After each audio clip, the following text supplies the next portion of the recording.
But something I wanted to ask you about. It's obviously, we do the retro Raw shows. We cover 1997, and I kind of read a lot of the stuff, for each week that we cover it. And we've just covered the week after SummerSlam 97, where Shawn Michaels has cemented his heel turn. And in about August of 1997, on Sky Sports in the UK, WWE, obviously it was shown on a Friday night as opposed to being shown live on the Monday/Tuesday morning, but WWF Raw was averaging about 200,000 views, I think, for an episode of Raw. It did really well. Whereas now, I think one of the recent episodes that was live for Raw on Sky Sports did about 67,000 views, rather than what it used to do. Is there a reason you think that specifically in the UK that the ratings are dipping so much, as opposed to in the US where they actually seem to be getting a little bit better? I think probably because it's kind of a niche audience over here. I think a lot of people will watch it online. They'll stream it, or they'll find another way of watching it, and so they don't have to stay up all night and watch a 3-hour show. Maybe also it's a reflection of it being, that third hour being such a chore to get through for so long that a lot of people have thought, you know what, I'm not going to stay up on Monday night watching that, because I'm going to be spent on Tuesday. I'm going to feel terrible on Tuesday, and it's just not worth putting myself through it. So maybe there's some of that, the fact that it's a 3-hour show rather than was it a 2-hour show in 97, or was it still only a 1-hour show? It was a 2-hour. It went 2 hours in March of 97. Right, okay. February of 97, really, but March officially.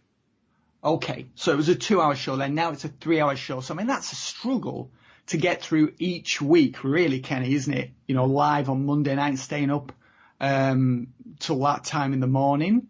But I think a lot of it as well is because not that many people watch it. I think a lot of people will stream it and find alternative ways of viewing it. And maybe also it's because there's so much content available now, and this is something we talked about previously. Back in 1997, there wasn't that much programming that was must-see. So when Raw came on, you absolutely watched it. You had to see it, because it wasn't like now where you can just watch it at your leisure. Or there's all these other programs that you can watch. So I think there's a number of factors contributing to that.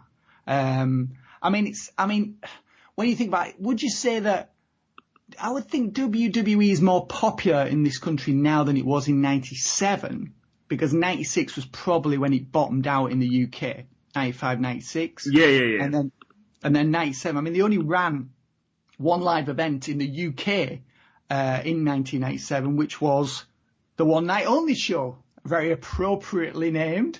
So now they do like two large tours a year with the tape-ins, and then they do the NXT tours. So it's definitely more popular in the UK now than it was in 97. So I think it's more a reflection of the way things are today, not a reflection of WWE being less popular than it was 20 years ago. What do you think, Kenny? What's your opinion? I think a lot of it's got to do with, like you say, that staying up late to watch it. I also think that Sky Sports have recently changed the structure. So can you explain for people in the States how the Sky Sports structure works if you live in the UK? So it's not regular TV. It's not like, if you're in the States, I don't know, I think the free channels in the States, if you don't have cable, is like NBC, ABC. There's like three or five channels, but this is like Sky's like on our version of cable. Yeah, I think if you've got basic cable, you get USA Network, don't you? So if you've got basic cable, you'll have USA. That's one of the most popular cable channels. You get it in pretty much every hotel room in America, yeah. Whereas in this country, if you've got Sky Sports is actually extra. It's about extra £20 a month, isn't it? £20 a month for the Sky Sports package. Yeah. So, if you just want the regular Sky package, I think it's about about £30 a month for the regular Sky, or maybe you can get it slightly cheaper than that.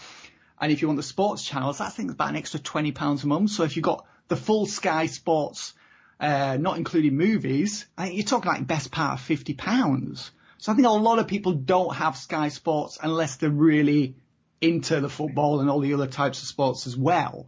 And now what they've done is they've actually changed the structure of Sky Sports. So, for example, I just moved into a new flat about about a month ago, and my flatmate. So we've got the full. We've got Virgin Media, which is like another version of Sky. But anyway, so we have the full Sky package, and we have all the sports stuff because he's a big rugby fan.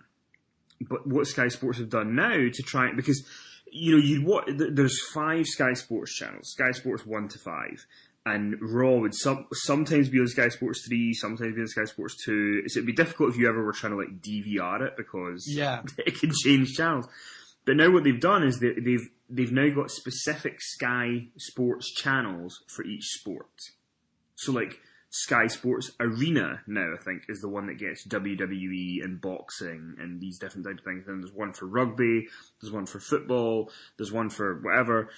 And so we have this package that has the sports channels, and my friend wanted to go and watch the rugby, and he was unable to watch the rugby channel because he has to pay an additional £10 to get the rugby sports channel. Now, he phoned up and basically raised hell and said, well, look, this is the only reason I took these sports channels was for this. You've changed the system. And he wouldn't let it go, so he got it for free. So, if you're in the UK, maybe that's what you need to do. But yeah, I remember years ago, it always used to be on Sky Sports 1. It was on one of it was either on Sky Sports 1 or 3, and then they started putting it on Sky Sports 2. And I remember having to ring up and pay for Sky Sports 2 as well, because he started showing it on there, which I felt was a really cynical thing, just to get more money out of me. And I remember they came up with Sky Sports Formula 1 as well, didn't they? And that was an extra charge for that if you're a Formula 1 fan. And for people in the States, what I think is quite interesting for them to know is that in the UK we never got like everything that you guys got. So like in the 90s, I think we definitely got WWF Mania and Wrestling Challenge and Superstars, but we didn't get Monday Night Raw until I think it was September of '95 that we actually started getting a Friday night broadcast of Monday Night Raw. So we would only be able to watch highlights of Raw on the weekend shows for a couple of years. And then in 97... and they were heavily editing it as well at one point, weren't they? I remember they were doing that. Or was that with Nitro, where they were doing 3-hour show down to 2 hours into the 2-hour window? I remember people were going mad about that. Yeah, there used to be a 1-hour window at one point for Nitro, which was 9 till 10 the Friday night, and then when it went to 3 hours, there was no way they could edit this 3-hour show into 1 hour, so they put it up to 2. And it's funny because like I would watch the 2-hour Nitro on TNT, and then it would be 3 hours in the States, and there would be like, Marty Jannetty would have a 6-month run in WCW, but I would only know about it because of Power Slam magazine, because the matches were never on the Sky version because they cut that obviously. But then in 1999, SmackDown started. We didn't get SmackDown until January of 2000. We didn't get Sunday Night Heat until January of 2000, so we missed the whole kind of first year and a half of Sunday Night Heat. That always used to bother me that, like, whenever a new show would come out, they'd talk about it, I'd always kind of think to myself, oh, we're never going to get it. We're not.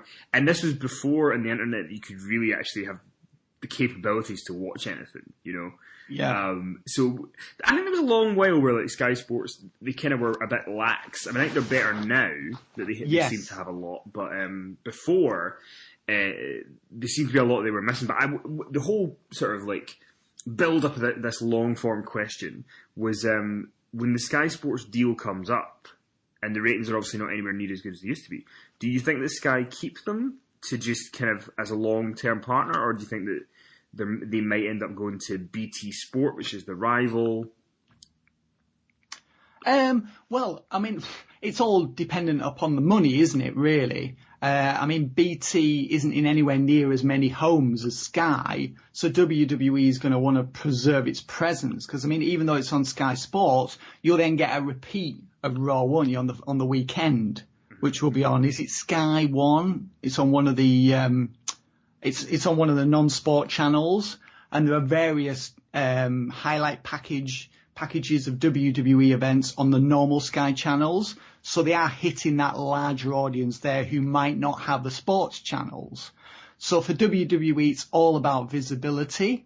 The question will be, what will be the renewal fee if the ratings are down? And maybe they'll pay less than they're currently paying.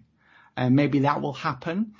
So, I mean, I think they'll remain on Sky because WWE will want to be with the Prestige channel, which is the one that's in the most homes. So it's really all about that availability, so they can sell the tickets, sell the merchandise, sell the WWE Network subscriptions. There's all those other things to consider. So I think they'll stay on Sky, but they may not get the TV rights fee deal that they want because the ratings are down. I mean, we will see. TV rights is still WWE's number one revenue stream, amazingly. So they'll go where it'll be a combination of availability, to hit that mass audience, and secondly, TV rights fees. But I don't see which other channel, or network can provide WWE the visibility that it's got now in the UK. So I'm predicting they'll stay with Sky.